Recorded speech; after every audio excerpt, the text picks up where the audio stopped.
오늘은 질문을 하면서 말씀을 시작을 해볼까 합니다.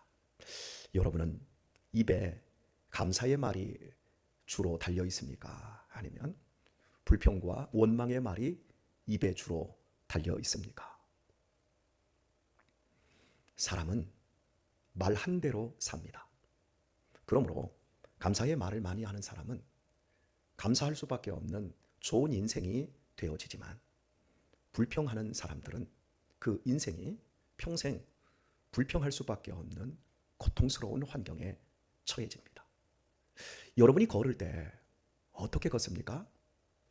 보는 대로 걷습니다. 이쪽을 보면서 이쪽으로 가는 사람은 없습니다. 이쪽 방향, 왼쪽 방향을 보면서 오른쪽으로 가는 사람도 없습니다.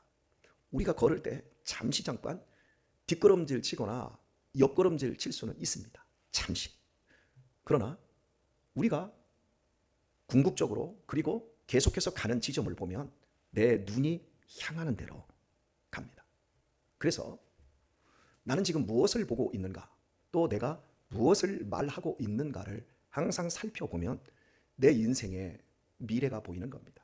지금 현재 나의 이 삶의 결과는 과거에 내가 말한 대로 된 것이고, 내가 보는 방향대로 와 있는 겁니다.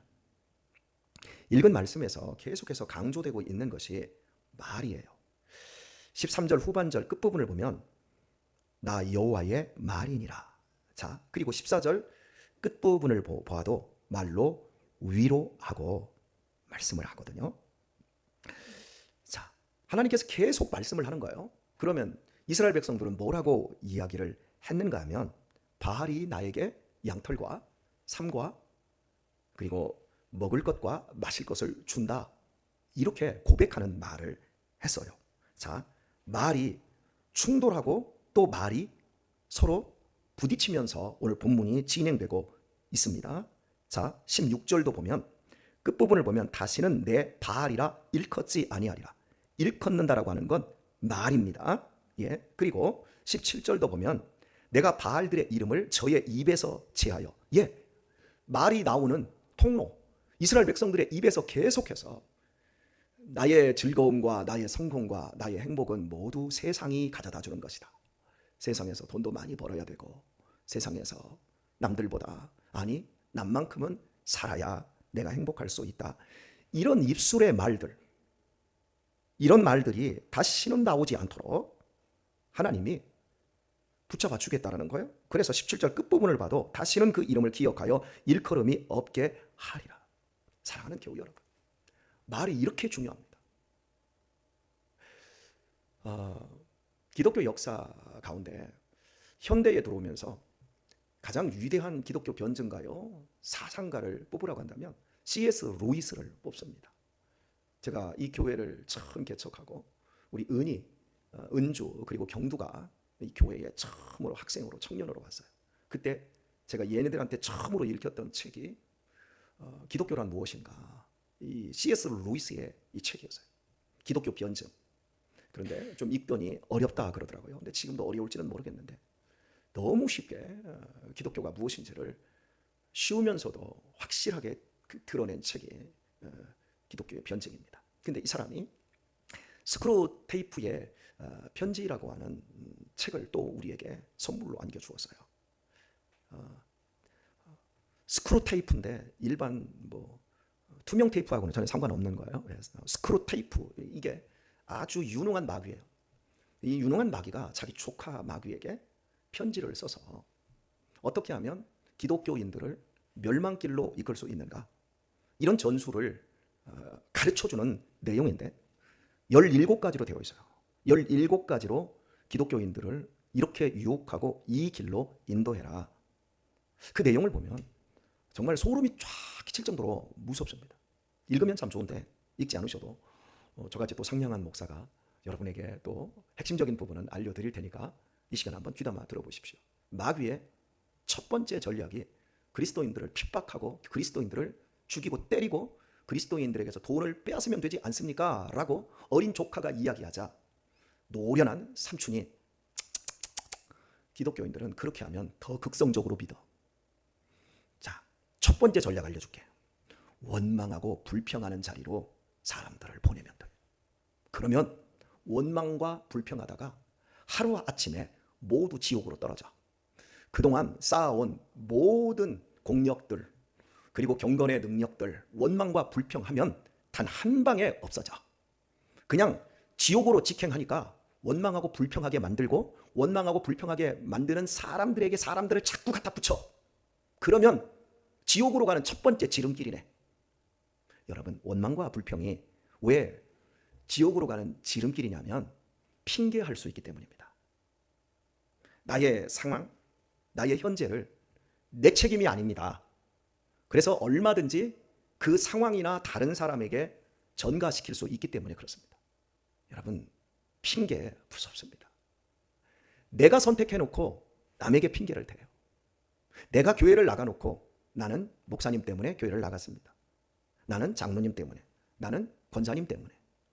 내가 시험 들어놓고 내가 누구 때문에 시험 들었습니다. 그래요. 이게 다 원망과 불평, 이게 다 핑계예요.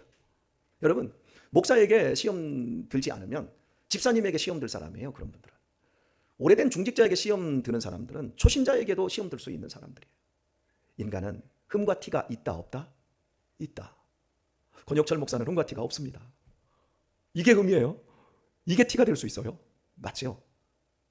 야, 우리 목사는 교만한 애도 그렇게 들으면 안 되고, 흠과 티가 없는 인간은 아무도 없다라고 하는 걸 이야기하는 거예요. 우리 목사님이 그럴 줄 몰랐다느니, 아, 저 장로님이 저럴 줄 몰랐다느니, 여러분, 그 모든 게 다 핑계라니까요.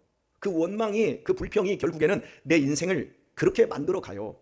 비극적으로 만들어 가요. 우리 솔직하게 해봅시다. 내 남편이 그럴 줄 몰랐어요? 알았어요? 몰랐지. 내 아내가 지금처럼 이렇게 싸납고 무서울 줄 알았어요? 몰랐어요? 우리 엄장로님,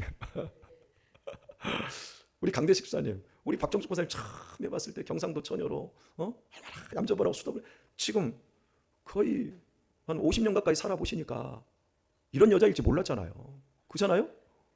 여기 보세요. 우리 박리호 권사님, 뭐 이 김경송 권사님 다 어린 시절은 수줍음도 엄청 탔을 거예요. 얼마나 수줍어하고 남자 앞에서 말도 못하고 막 고개도 못 들고 막 이러셨을 것 같아.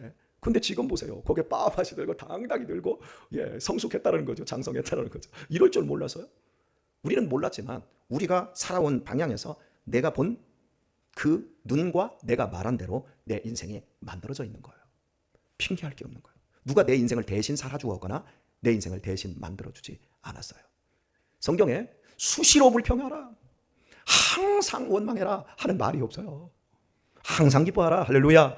범사에 감사하라, 이는 그리스도 예수 안에서 너희를 향하신 하나님의 뜻이니라. 뜻이래요. 하나님의 뜻. 난 하나님의 뜻을 잘 모르겠어요. 여러분, 다른 뜻은 몰라도 나에게 원망과 불평하지 말고 항상 기뻐하고 항상 감사하고 수시로 감사하고 내 입으로 늘 뇌까릴 때마다 일컬을 때마다 감사한 말 많이 할 수 있기를 축복합니다. 그것이 하나님의 뜻이랍니다. 야, 우리 목사님, 야, 그럴 줄 몰랐어. 그래서 난 더 감사해.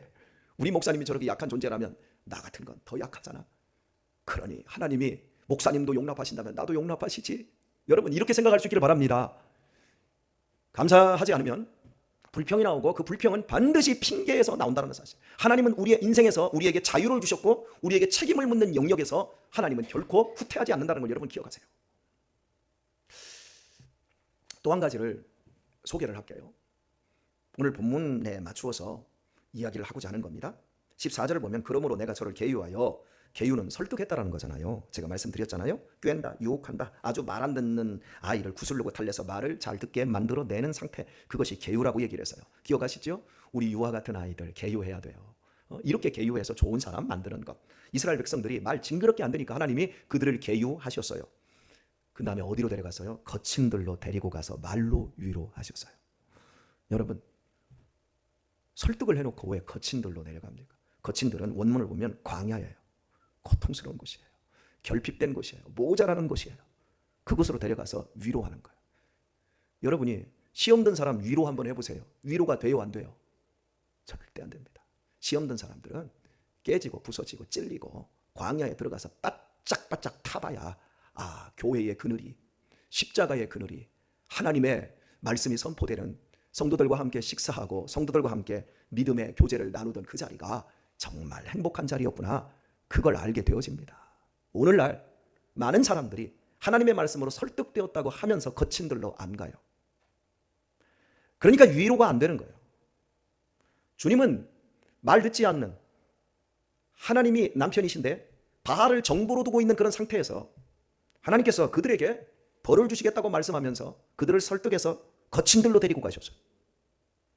그리고 그 자리에서 위로의 말을 하고 있어요. 그 위로의 말이 무엇입니까? 거기서 비로소 저의 포도원을 저에게 주고 아골 골짜기로 소망의 문을 삼아 주리니 말합니다. 여러분, 광야입니다. 광야에는 포도원이 있을 수가 없어요. 그런데 비로소 저의 포도원을 저에게 주겠다 말합니다. 하나님의 말씀이 향하는 방향을 보세요. 하나님의 말씀이 향하는 방향이 곧 길이 되어집니다. 하나님의 말씀은 곧 현실입니다. 하나님이 그렇게 만들어 주겠다는 거예요. 그런데 여러분, 이걸 인간적인 상황으로 한번 바꿔볼까요? 그들에게 벌을 주기 위해서 그들이 가지고 있던 걸 하나님이 다 빼앗아 버렸어요.